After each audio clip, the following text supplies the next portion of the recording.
Hello everyone, welcome to another Ultimate Fighter episode review. This is for Season 27 of the Ultimate Fighter episode 8, Face Your Fears. And quite a lot to talk about in this episode, as there has been for the past few, so we're going to get into it. The first thing we see is the fighters gathering around the front of the firehouse.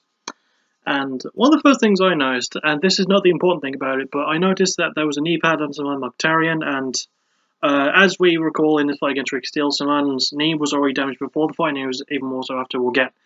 We'll talk more about that near the end of the episode because it's brought up majorly then. But yeah, it was the first thing I noticed. And then Richie Smullen, who was taken to hospital in the last episode, is fine. He's recovered. But it turns out that the reason that he fainted and felt like he did was because because he had been training his muscles too much, and too much enzymes and blood got to his kidneys, and it led to a kidney failure, I think. That's vaguely from what I remember. But yeah, it was a pretty nasty deal, and Richie is, still going, but even though he did kind of lose. So, yeah, I mean, kind of a sad situation, but we start with an update on Richie Smullen, which is good because I was actually quite worried about him. And it turns out that that he's fine. So, good as to that. Let's see, what happened next in the episode? I believe we had sorry, I had to lean back and stretch. I believe we had the video packages next. There might have been some smaller stuff before that, like the training.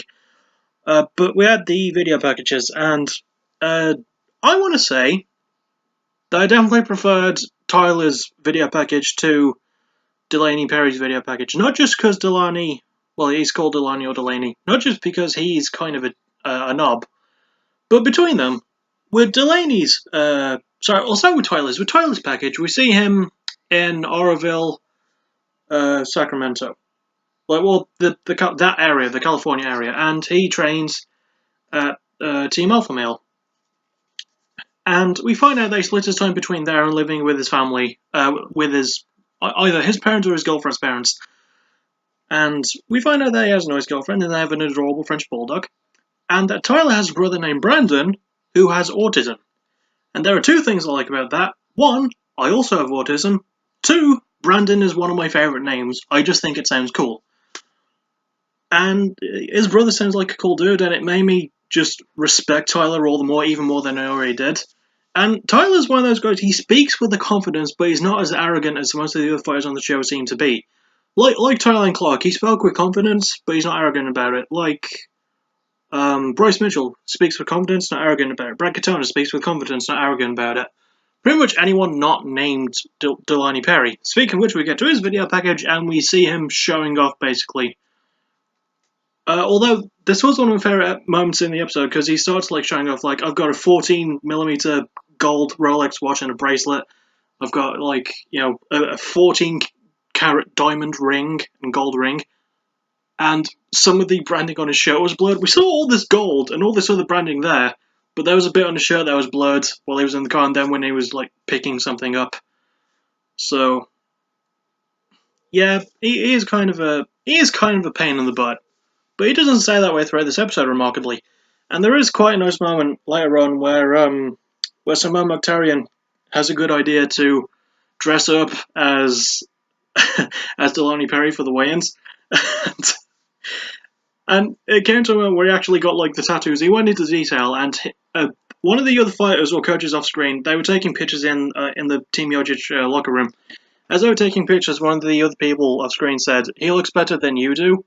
I just want to point out that Dulani Perry is tall for his weight class, and he's a black dude, and he's got more tattoos than Mokhtarian does. Mokhtarian is an Arab Aussie who basically dressed the same, and he actually did look better than Dulani did. So I guess it's because Saman is just a nicer person by nature. I'm not really sure, but yeah. Even though this episode is called Face Your Fears, Dulani did go on and on and on about winning at life and not just winning the fights. If you want to win at life, you don't point out how much you're winning at life. It's good to be confident about it. It's not good to rub it in people's faces. And then he goes on to say, and as people know, I'm not the biggest Conor McGregor fan, but he then goes on to say that he's better than McGregor. Really, is that why McGregor is a champion in two weight divisions, the first champion in two weight divisions at the same time in UFC history, and widely regarded as one of the best fighters in the world and easily the best fighter from Ireland? Whereas you are a 32-year-old fighter from Houston, Texas. Well, that's where he lives. You're from there and you have 4 wins and no losses. And your opponent has 9 wins and no losses. And he's 26, he's about my age. So, yeah, Dulani Perry, you're not really impressing me much. And, seeing what else was there. I said there was a lot more to talk about, but I don't remember much else beyond the fight. So let's talk about the fight, really.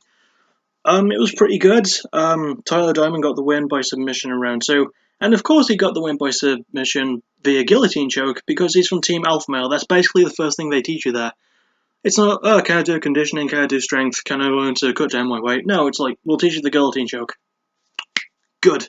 But yeah, it was a pretty easy fight for Tyler. I mean, Dulani did actually start off with some good kicks because he's got a really good kickboxing background and I can't fault him for that. And he landed a really good body kick, went for a wild head kick, he went for some crazy, crazy stuff. And then there was a weird moment where Tyler went for a takedown, Dulani blocked it, and tried to go for a guillotine choke, but slipped completely, and Tyler went up on top anyway. So I don't know if that really counts as a full takedown. That hurts my brain just thinking about it. But yeah, Tyler got mount by accident in round 1 and just pounded away at Dulani and won round 1 easily. Round 2, Tyler went for a really good left hook and knocked down Perry. And that did lead to something I'll talk about in a little bit. But yeah, he knocked down Perry with a left hook, then mounted him, and punch, smash, punch, smash. Dulani tried to get out of it, Tyler got the guillotine choke and got the win by submission, and moves on to the semi-finals. And and this is the thing I was going to point out. Daniel Cormier said that Tyler Diamond caught Dulani with a right. No, he caught him with a left. This is the right hand, this is the left hand. This is the left hand, and it connected on the right side of Dulani's cheek to knock him down. So, apparently Daniel Cormier does not know his right from his left. I mean, what an idiot. Anyway. But yeah, like, it was a pretty solid episode. This has been a surprisingly good season. I know I've said it before, but I'm actually quite enjoying it. Like, there's really just nice fighters. Like, all the fighters in the season, with the exception of Perry and maybe a couple of others, just really nice, humble people. And then we got to probably the main bread and butter of the season, which was the ending moments where Cormier and Miocic went to visit Dana White in his office to talk about who should be able to come back. And Daniel Cormier found it a bit bullshit that even though he won 6 of the 8 fights, only 4 of his fighters are going to move forward. And I have to agree, that is kind of bullshit. And also, in his defense, the only one to have actually won a fight from Team Miocic was Mike Trizano, who beat Alan Clark. So, technically it's well, that I don't count that Alan Zuniga win because that was a fight that literally didn't happen. So, it's in the books.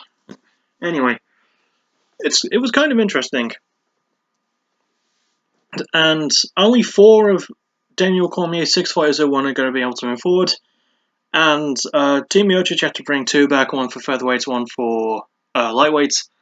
I don't remember which weight classes they're in, but they brought back... it's got it here on Wikipedia, I'm an idiot. They brought back Jay Cuccinello for the featherweights, and he's going to fight Tyler Diamond. That's going to be a good fight. And I'll just say them from bottom to top because it started. So they got that one going. They've got 2 members of Team Cormier fighting, which is Brad Katona versus Bryce Mitchell, who are, in my opinion, the 2 nicest guys in the season, especially Bryce Mitchell. I think he's amazing. And they're going to have probably, the 2 nicest guys in the season fight each other. I don't know if I'm ready to see either of them lose. I don't want it to happen, but I've got to embrace it. And because of me watching the fights on the episodes on MMA Court, I don't really know what's going to happen in the next episode, but because the next episode is episode 9, that means, usually it's around episode 9, that we not only get the Coach's Challenge, but 2 fights in an episode, so I don't really know what could happen. It could just be 1, I'm not sure. But yeah, that's the other one. Then we have 2... Oh, yeah, the one for team Miocic to be brought back in the lightweights with John Gunther, and he's going to be taking on Mike Trezano. So that's 2 Miocic members going together, as well as 2 Cormier members. And the last one is Joe Giannetti versus Alan Zuniga, the man who won his fight by not actually fighting because he didn't really get the chance to. I get why it couldn't happen, and I feel sorry for both Alan Zuniga and Richie Smolin, but... So, yeah, looking forward to the next episode, because episode 9, there's got to be a coach's challenge. There usually is right about episode 9. And because of the crazy ideas they've had in the last 3 years now, I'm very excited and nervous to see what's going to come next. Like, I honestly have no idea, but it's going to be fun, and I know I can't wait for it. And I hope that Dana does something amazing in it, because I'm still in love with when when they did the Geotriatric and Claudia Gadelia season, and at the end of it, because the goal was to like shoot each other into water tanks by hitting a target with a tennis ball gun. It sounds weird, but I did cover the season. It was a good season. And like at the end of it, Dana White had to stand above one of the freezing ice cold water tanks and drop in. And he admitted how scared he was. I want him to do something similar for the season because it has been a while. But I'm not going to hold my breath. What's a pun? Anyway, they're all about Do It. I don't really have a lot else to say. I don't have a lot else to ramble about. I just know I'm looking forward to the next episode because there has to be the coach's challenge. It's episode 9. It always happens then. And I'm hoping for 2 fights. I'm very nervous about the next set of fights though. But we have some good guys. I'd like to see how good Alan Zanig actually looks when he's fighting. So yeah, I'm just going to end it there, and I'll see you all on Monday. Hopefully Monday, because the last 2 times I tried to qualify the night on the UFC card, it didn't work. So I'm hoping it will happen on Monday. If it doesn't, I apologize in advance. That's not my fault. Anyway, now I'll stop rambling. And one last one, go. And if that doesn't happen, I'll probably see you for the next backtracking episode or the next Ultimate Fighter episode, whichever one happens to happen first. So, now I'm done. Thank you for listening. You're awesome. Bye-bye.